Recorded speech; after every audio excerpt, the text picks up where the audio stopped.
Paul, thanks for meeting me today. That's okay. So you're teaching Krav Maga tonight.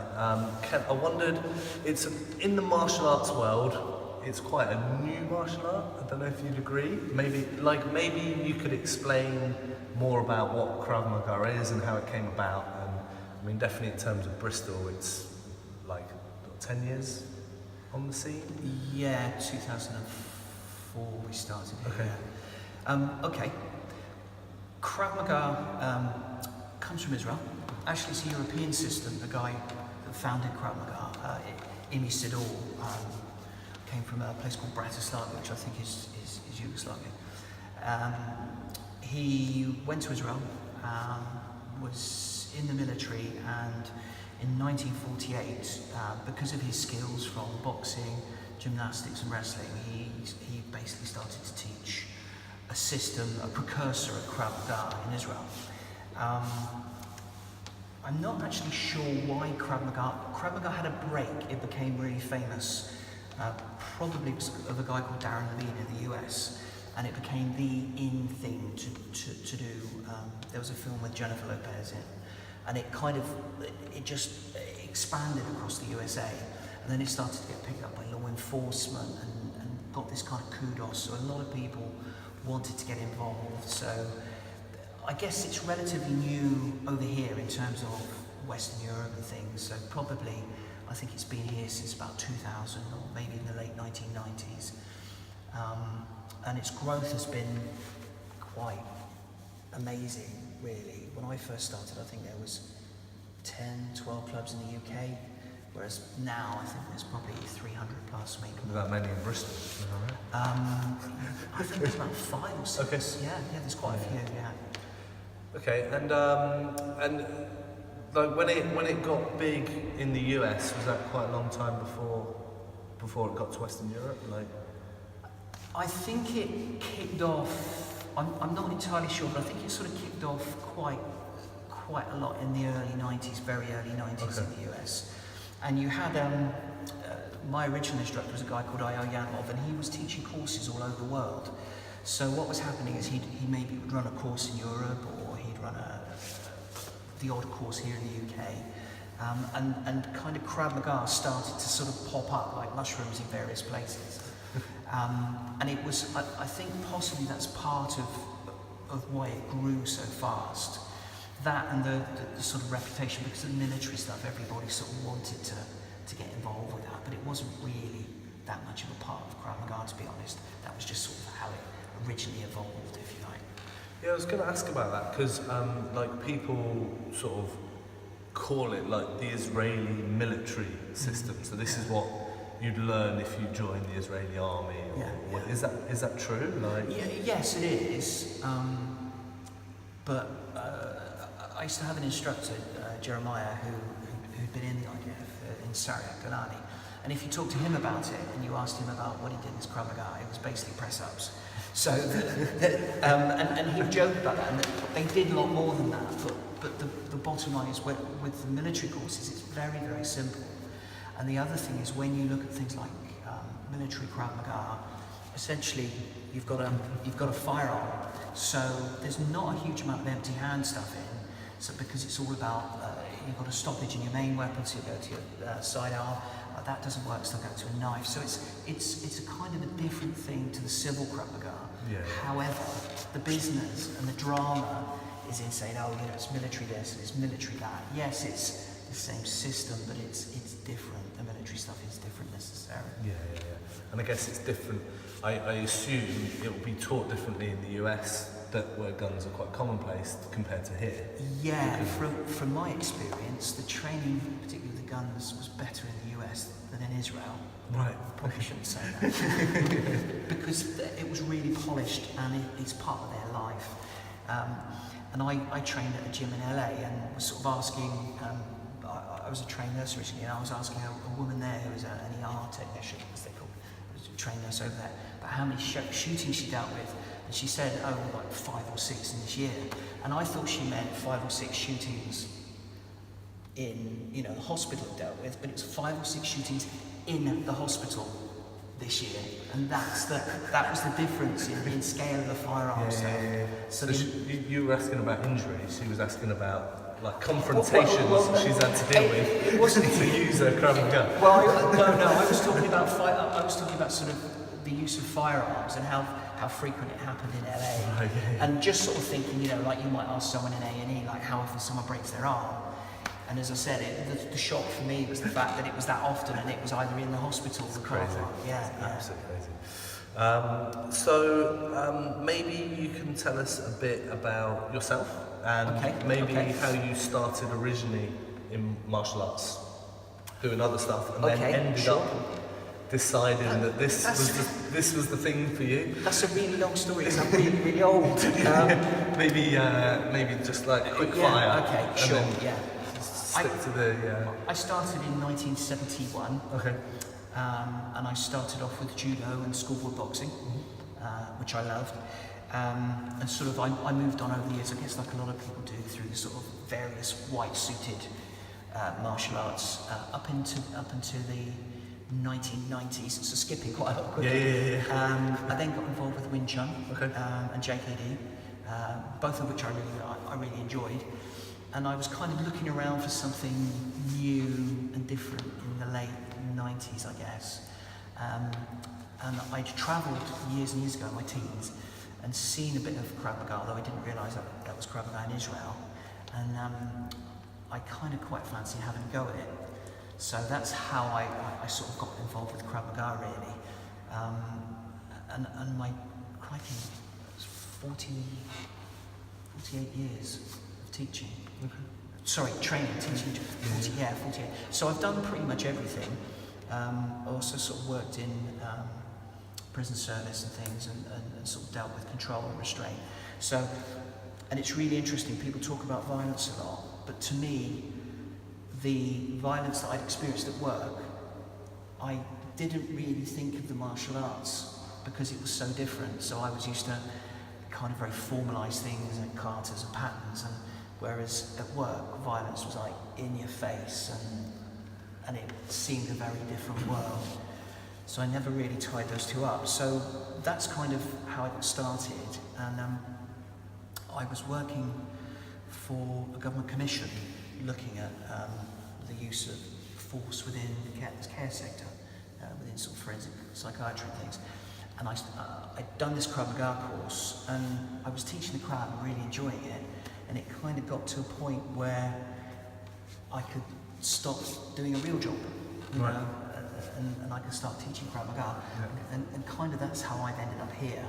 So nowadays I teach Krav Maga full time and teach courses, and, you know, just all the kind of stuff about sort of tied up with Krav and self-defense and things. And that's kind of how I ended up here, really, and that's how we ended up here in Clifton. So, like, just watching a bit today, I guess there's only so many ways you can get a stick off someone. Like, arms only bend in certain ways and whatever. But it didn't look too dissimilar from, like, jiu-jitsu that I used to do in the past. And so, like, if you had someone coming in to this class, what could they expect from Krav Maga, from the class? And also, how does it differ from, say, more traditional, still like self-defense styles, but more traditional self-defense styles? Well, I have a theory, and that is that if you look at the history of Krav Maga, a lot of the stuff from Krav Maga comes from traditional martial arts. So you'll have jiu-jitsu and aikido elements in that. You'll have boxing, kickboxing, Thai boxing techniques you'll find in Krav Maga. You'll find Brazilian jiu-jitsu type techniques in Krav Maga.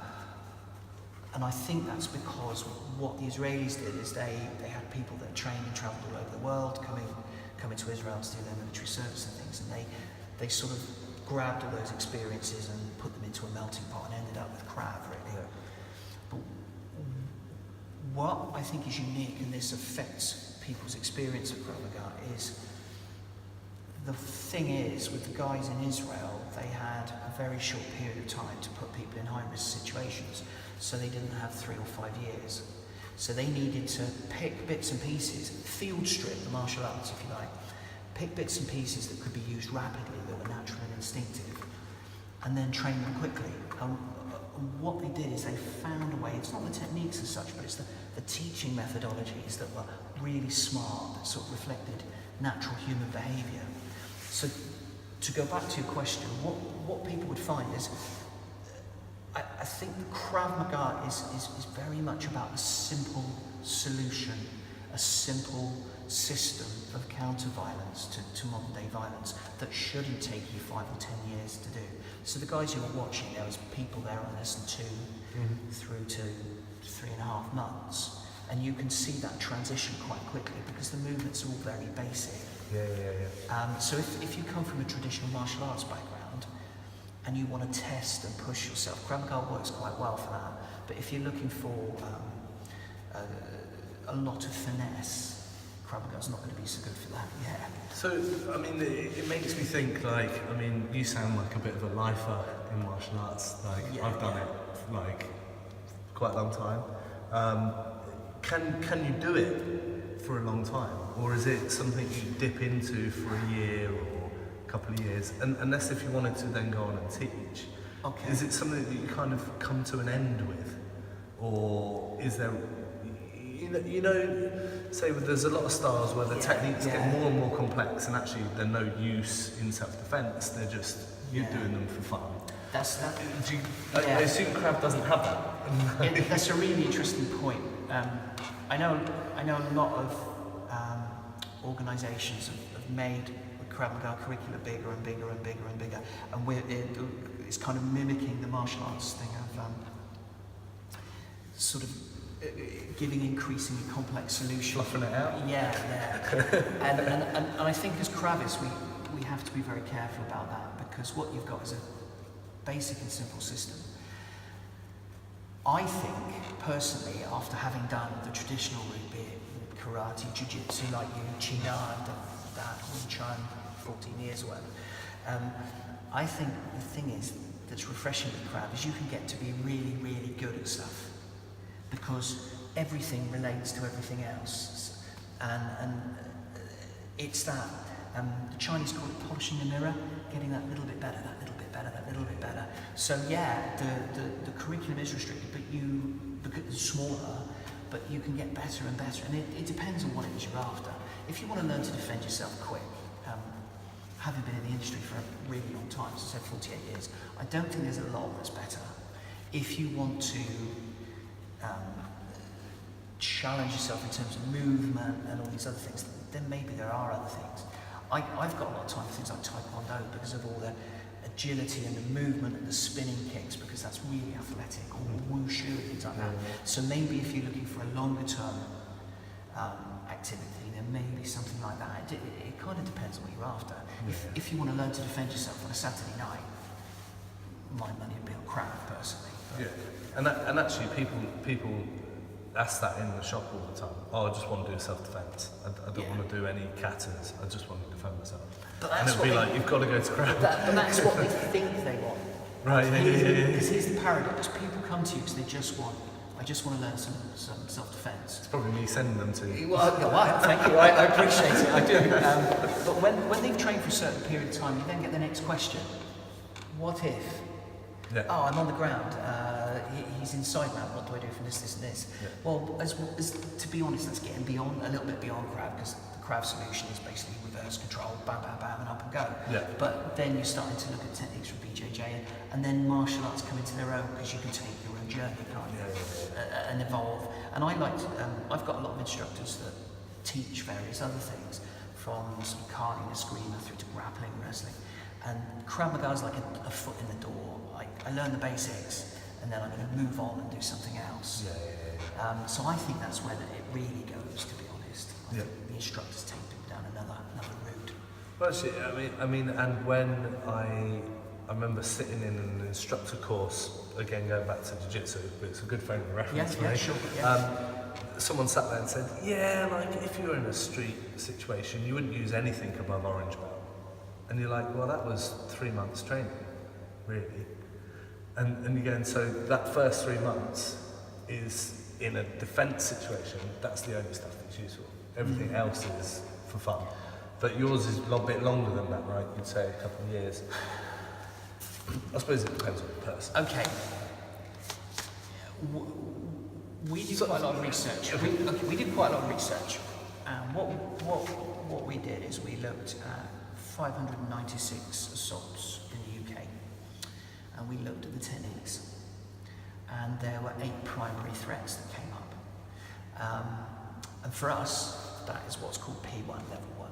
So we actually reorganised the Krav Maga curricula, and all the different organisations make sort of various claims about, their curriculum, this, that, and the other. But essentially, it's pretty much the same techniques with minor variations. So what we did is we ordered it so the stuff that happens a lot happens in that first 16 weeks. Yeah.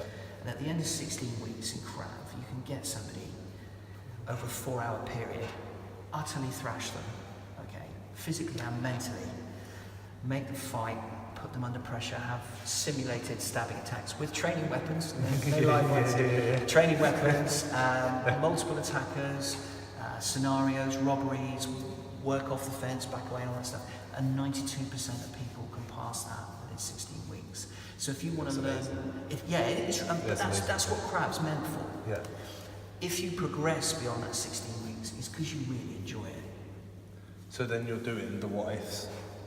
Is that all you do after? You polish what you've done, so you do, and you learn a few more like less common attacks. Yeah, firearms is a case in point. I never used to like teaching them very much because one, it appeals to the wrong type of person, and two, at that time, particularly when we were doing the original curricula, it wasn't a realistic threat. In actual fact, I looked at the stats, and you're more likely to get run over going to your Krav Maga lesson than you were to come across a firearm.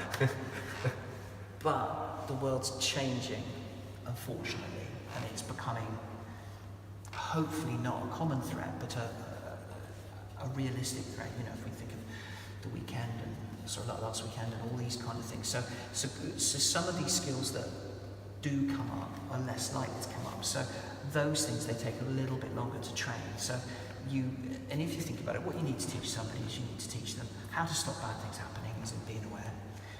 You need to give them the set of skills to physically stop another human being. They need to be able to grapple, they need to be able to clinch, and they need to be able to deal with weapons. So when you start to look at that, the course is, your course of work, if you like, is laid out for a little way. Yeah.